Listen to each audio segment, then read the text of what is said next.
Good morning class. बेटा हमारा next topic Newton का फर्स्ट लॉ हो चुका था, सेकंड हो चुका था। अब है हमारा न्यूटन्स थर्ड लॉ। न्यूटन का थर्ड लॉ क्या बोलता है? For every action, for every action there is equal and opposite reaction. मतलब हम कोई भी एक्शन करते हैं तो उस एक्शन के अकॉर्डिंग उतना ही क्या होगा, इक्वल और अपोजिट रिएक्शन होगा। मतलब क्या है, मान लो एग्जाम्पल क्या है, हमें पता है किसी भी ऑब्जेक्ट का वेट क्या है, डाउनवर्ड डायरेक्शन में लगता है। डाउनवर्ड डायरेक्शन में क्या करता है, एक्ट, है ना। तो वो एक्ट करता है, वेट डाउनवर्ड डायरेक्शन में अर्थ के ऊपर एक्ट करता है। मतलब कोई भी चीज हमने अर्थ के ऊपर ऐसे रखे ना, मतलब उसका वेट क्या होगा, उस अर्थ के डाउनवर्ड डायरेक्शन में लगेगा। तो अर्थ भी, वो तो क्या हो गया हमारा एक्शन, ठीक है। तो अब हमने कोई चीज अर्थ पे रखी है तो अर्थ भी उसके ऊपर कुछ फोर्स लगाएगी, तो वो होता है रिएक्शन, ठीक है।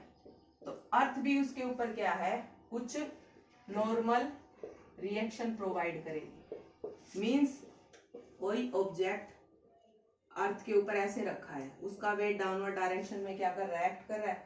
तो अर्थ क्या करेगी, अपवर्ड डायरेक्शन में भी उसके ऊपर एक फोर्स लगाएगी, उसको बोलते हैं हम नॉर्मल रिएक्शन। तो जो ऑब्जेक्ट ने अर्थ पे फोर्स लगाया वो हो गया एक्शन, लेकिन जो अर्थ ने ऑब्जेक्ट पे लगाया वो हो गया रिएक्शन। तो न्यूटन थर्ड लॉ क्या बोलता है, for every action there is equal and opposite reaction. मतलब फॉर एवरी एक्शन, जैसे ये है, there is equal and opposite reaction, there is equal and opposite reaction. समझ में आई बात? मतलब एक ऑब्जेक्ट ने दूसरे पे फोर्स लगाया तो दूसरा इसके ऊपर फोर्स लगाएगा, इक्वल लेकिन अपोजिट मतलब माइनस, ठीक है। तो ये तो हो गया हमारा न्यूटन का फर्स्ट लॉ। इससे रिलेटेड अब देखो हम एक क्वेश्चन देखते हैं।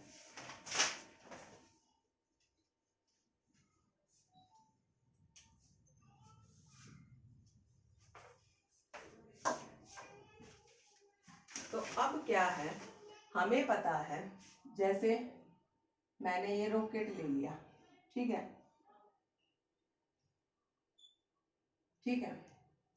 अब इस रॉकेट को यहां से स्टार्ट करने का इसका कुछ होता होगा भाई, मैंने तो देख नहीं रखा।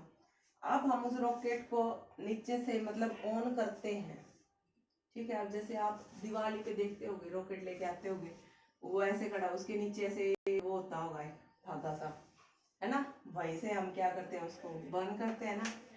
तो अब क्या हो गया, जब मैंने इसको यहाँ से रॉकेट को स्टार्ट किया तो इस एरिया के अंदर जितने भी एयर के पार्टिकल्स हैं, मतलब कुछ गैसेस भी हो सकती हैं यहाँ, वो रॉकेट स्टार्ट करने के बाद इस एरिया के अंदर जो एयर के पार्टिकल्स हैं, ठीक है, क्योंकि मैंने इसको यहाँ स्टार्ट किया तो इसका कुछ ना कुछ फ्यूल जल रहा होगा, है ना। तो इसका फ्यूल जलेगा, जब इसको स्टार्ट किया तो यहाँ के एयर पार्टिकल्स के ऊपर क्या करेगा, वो फ्यूल कुछ फोर्स एक्ट करेगा, ठीक है। तो उस फ्यूल ने क्या किया, वहां के एयर पार्टिकल्स पे क्या लगाया, action.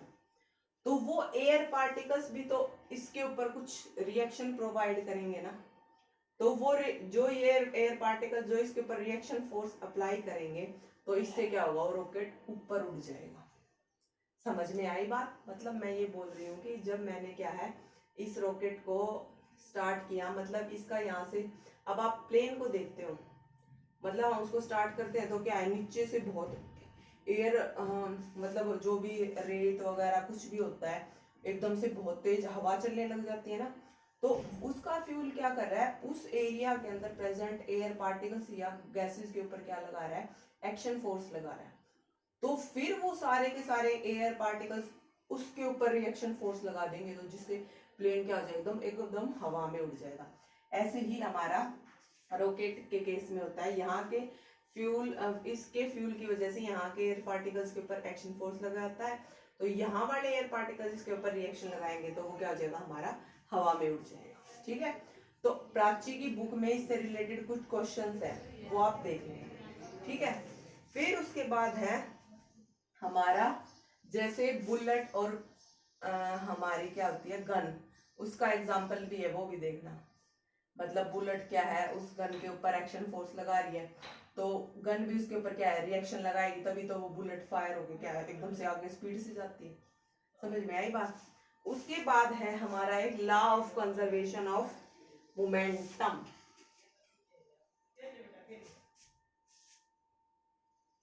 Law of conservation of momentum.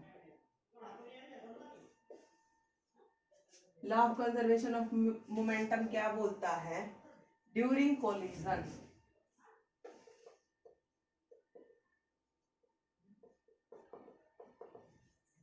Total momentum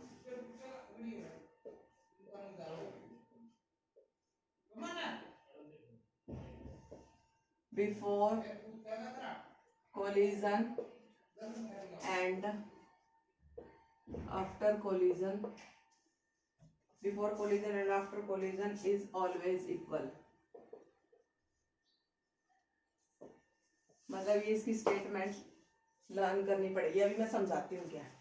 मान लो ये दो बॉडीज है, ठीक है, this is body A and this is body B. ये u1 की वेलोसिटी से चल रहा है, ये u2 की वेलोसिटी से चल रहा है, ठीक है। उसके बाद क्या है, इसका मास है m1 इस बॉडी का, और इस बॉडी का मास है m2, ठीक है। और u1 की वेलोसिटी है u2 की वेलोसिटी से ज्यादा, ठीक है। मान लो, कहने का मतलब क्या है, मैं ये बोल रही हूँ, मान लो दो बंदे जा रहे हैं, एक पीछे चल रहा है, एक उससे आगे, ठीक है, सबसे पहले।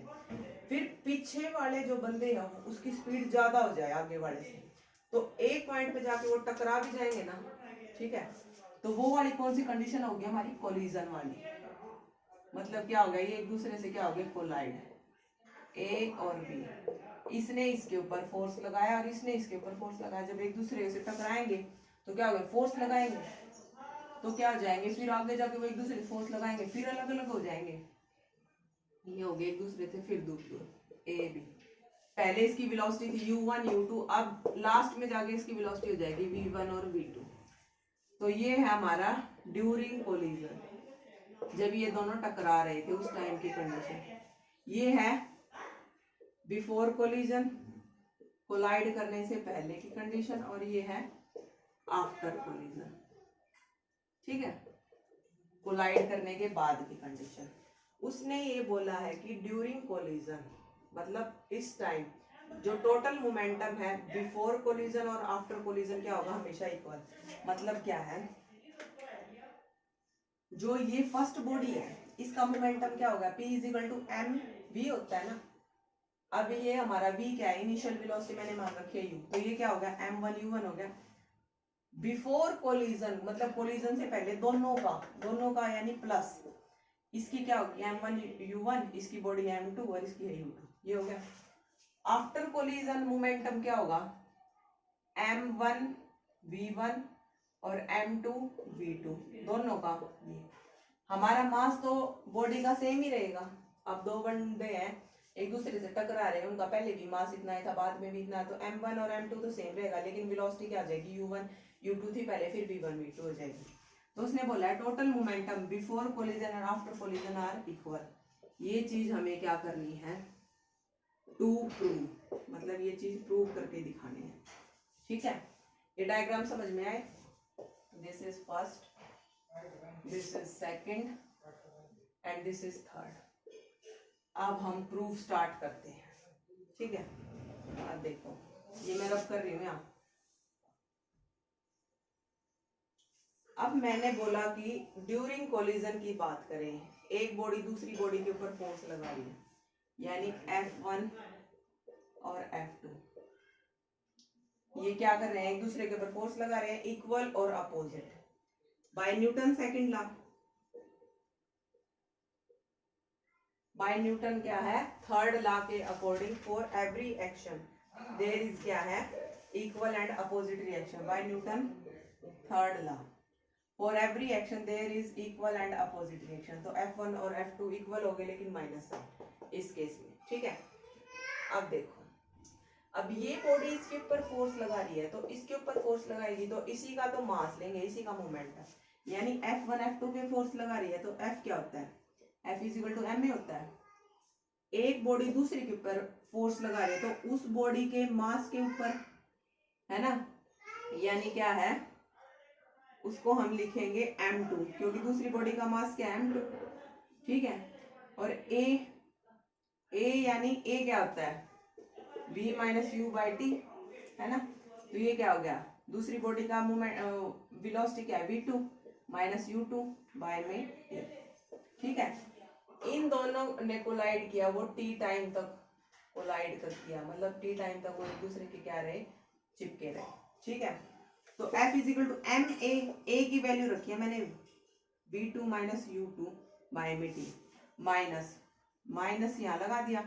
F2 ने किसके ऊपर, F1 पे फोर्स लगाया तो इसी का मास लूंगी, इसी की एक्सेलरेशन लूंगी, यानी इसका मास ये है और इसकी एक्सेलरेशन ये है ना, हो गया ये, ठीक है। अब T से तो T कैंसिल कर दूं क्योंकि टाइम T सेम है, और M1 है और ये M2 है। अब देखो ये हो गया M2 V2, मैंने मल्टीप्लाई कर ली इसके अंदर, M2 V2 माइनस क्या हो गया, M2 U2 इक्वल टू क्या हुआ, माइनस M1 V1 प्लस क्या हो गया, M1 U1, minus minus plus और ये माइनस, ठीक है। तो अभी ये क्या हो गया, M2 V2, इधर मैं V2 वाले इकट्ठे कर लेती हूँ, V वाले, M2 V2, और ये इधर वाला माइनस वाला इधर आके क्या हो जाएगा, +1 M1 V1 इक्वल टू क्या आ गया, इधर से M1 U1 और ये क्या हो गया, plus M2 U2। Total collision during collision before momentum and after momentum क्या आ गया, हमारा क्या आ गया, इक्वल। तो यही चीज क्या करनी थी हमें, प्रूव, तो ये लिख देना हैंस प्रूव, ठीक है। समझ में आई बात।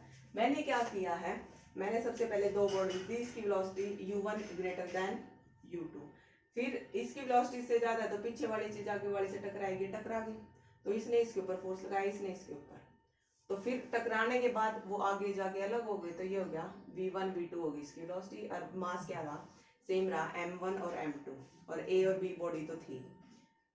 तो अब ये दोनों एक दूसरे से टकराए हैं तो इक्वल फोर्स लगाए लेकिन opposite, equal but opposite, F होता है MA, ठीक है, और A क्या होता है, V minus you by T.